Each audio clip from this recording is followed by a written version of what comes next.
गोते लगाने का समय ना हो, डुबकी लगाने का समय ना हो, तो कम से कम गंगा जी का थोड़ा सा जल लेकर के अपने शरीर पर उसकी छींटें यानी बूंदे तब भी डाल लेनी चाहिए। ये बहती हुई गंगा है प्यारे, जो मेरे संपूर्ण जीवन को सुखमय बना देती है, मेरे जीवन के पाप धुल देती है। भगवान की कथा जो संपूर्ण जीवन की व्यथा को मेट देने वाली होती है, कथा ही है जो व्यथा को मेट देती है। भगवान श्री हरि की दिव्यमयी पावन कथा एक ऐसा अलौकिक कल्प वृक्ष का अमोघ फल है, जिसमें न तो छिकले हैं और न ही गिठली, न छिकले न गिठले, रस ही रस भरा हुआ है। ऐसा फल है न तो छिकला निकलेगा और न ही गिठली निकलेगी, रस ही रस भरा हुआ है। ये भगवान की कथा है, ऐसा फल है। और इस फल का जो भी सेवन करता है प्यारे, उसका जीवन रसमय बन जाता है, पूरा जीवन रसाभोर रहता है। जानते हैं? जीवन में चिंता हो, जीवन में दुख हो, जीवन में कलह हो, जीवन में अशांति हो, तो बोले क्या करें, जीवन बहुत अजीब सा लगता है। अजीब क्यों लगता है? क्योंकि हम भगवान के रसा अमृत में रसाभोर नहीं है, इसलिए मेरा जीवन बोर हो जाता है। जब हम भगवान के नाम रूपी अमृत में रसाभोर हो जाएंगे, फिर जीवन में कभी बोर होना नहीं पड़ेगा।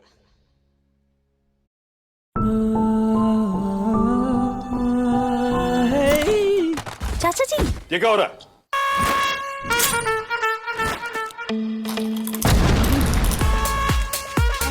रुको।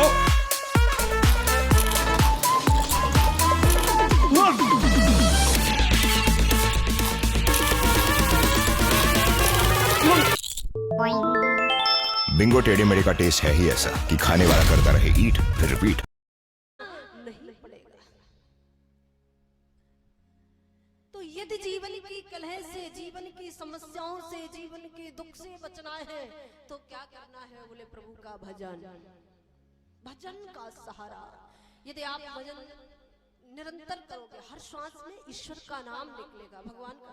देखिए ये जो शरीर है ये क्या है? ये कर्ता है। अब कर्ता क्या है? कर्म। ये कर्ता है और कर्ता क्या है? बोले कर्म करता है। ये कर है जो ये करों से हम खाना बनाती हैं, बर्तन धोती हैं, यानी काम कर रहे हैं, हाथी तो कर रहे हैं। इन करों से मुझे काम करना है, यानी मुझे इस कर्ता रूपी शरीर से कर्म करना है। लेकिन जो मेरी रचना है वो भी तो कर्म करने के लिए बनी है। ये रचना है, यह तो इसी ये भी कर्म करने के लिए बनी है। अगर हम हाथों से अगर काम कर रहे हैं तो रचना से भगवान का नाम लेते रहे।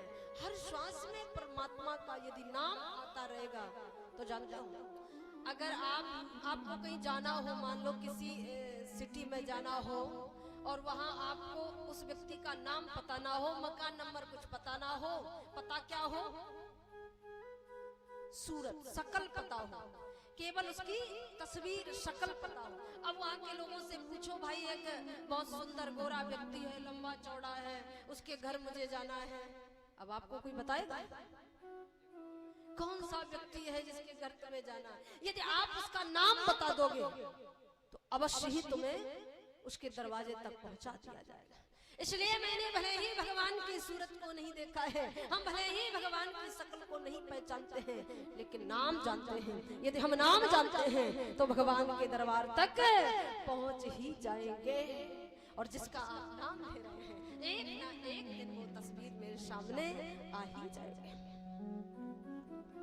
राम नाम रूपी मणि, ये ऐसी मणि है जिसने अपनी रचना रूपी, मुखार बिंद रूपी देहरी पर रख ली, मानो भीतर और बाहर दोनों ओर उजाला कर देती है।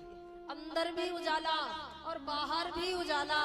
राम नाम रूपी मणि अपनी रचना रूपी देहरी पर रख लो, अंदर बाहर दोनों ओर उजाला करने वाली है। ये मेरा जो जीवन है, जो वर्तमान में चल रहा है, ये भी समझ जाएगा। जिसका वर्तमान अच्छा होता है, भविष्य उसके चरणों में आकर के गिर जाता है।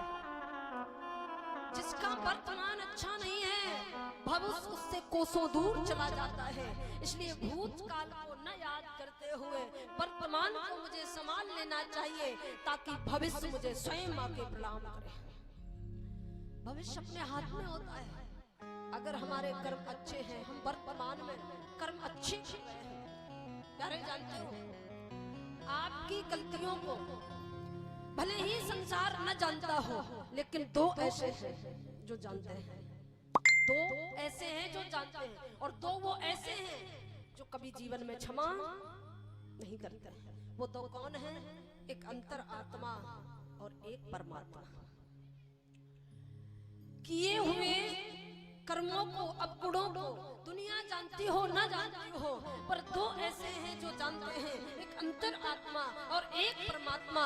दुनिया से भले ही छुप जाओगे, पर अंतर आत्मा गवारा नहीं करेगी। ये तुम्हें कभी क्षमा करने वाली नहीं है।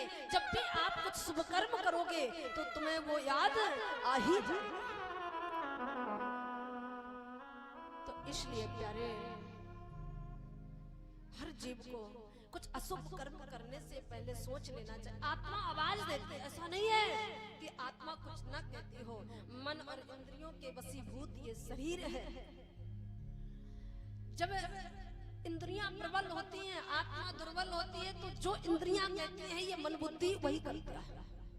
वही बुद्धि भी वही करती, मन भी वही करता है। और जब आत्मा प्रबल होती है, इंद्रियां प्रबल होती हैं, तो बुद्धि भी आत्मा के वशीभूत होती है और मन भी आत्मा के वशीभूत हो जाता है। और जो आवाज आत्मा देती है वो सत्य आवाज होती है, और जो मन बुद्धि आवाज देती है वो आवाज सत्य नहीं होती है। यदि ये सब आत्मा के वशीभूत हैं, तो कभी भी जीवन में त्रुटियां नहीं हो सकती।